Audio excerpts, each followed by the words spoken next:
When I bought my house 10 years ago, I thought I'd found my perfect slice of peace. Large backyard, quiet neighbors, and a beautiful pool. I'd put a lot of work into renovating myself. But that peace ended when Karen and her entitled teenage daughter, Brittany, moved in 2 houses down. From day one, Brittany strutted around like the block belonged to her. Her mother, Karen, made it worse, claiming she deserved special treatment because her family practically funded the HOA. It started small. Brittany and her friends hopping my fence to borrow my pool while I was at work. I'd find wet towels, beer cans, and half-eaten pizza on my patio. I'd politely asked Karen to handle it. She brushed me off with, "They're just kids, lighten up. Besides, the HOA says the community can share amenities." Except my pool wasn't an HOA pool. It was on my property.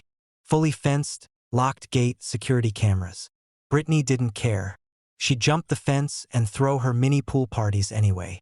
I'd come home to loud music, trash, sometimes even strangers lounging in my lawn chairs. One afternoon, I'd had enough. I found Brittany and 5 of her friends splashing around with loudspeakers blasting music so loud the windows rattled. I calmly asked them to leave. Brittany flipped her hair at me and laughed. "Who's gonna stop me? My mom runs the HOA."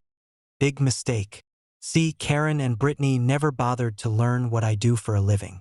They knew I had a badge on my car's license plate frame but never asked more. They just assumed I was some low-level beat cop. They were wrong. I'm the chief of police for the whole county. That evening, I filed trespassing reports and pulled the security cam footage. I called my on-duty officers and set up a quiet little sting. A few days later, I pretended to leave town for a conference, parked my cruiser at HQ, left my house dark, and waited with my team down the block. Sure enough, within an hour, Brittany and her entourage showed up with pizzas, speakers, and pool floaties. They scaled my fence like it was a neighborhood playground. Once they were all settled in the pool, we walked right in through the back gate. 10 stunned teenagers staring at a bunch of uniformed officers, with me at the front, badge gleaming. Brittany's jaw dropped. She squeaked, "You can't arrest me. My mom's the HOA president." I calmly informed them they were trespassing on private property, endangering themselves, and violating noise ordinances. Each got a nice fat citation and a court date, including Brittany. When Karen came screeching into my driveway 10 minutes later, she tried to demand I let the kids off. I politely read her the trespassing statute line by line and reminded her that her daughter had ignored repeated warnings. Karen threatened to call the mayor.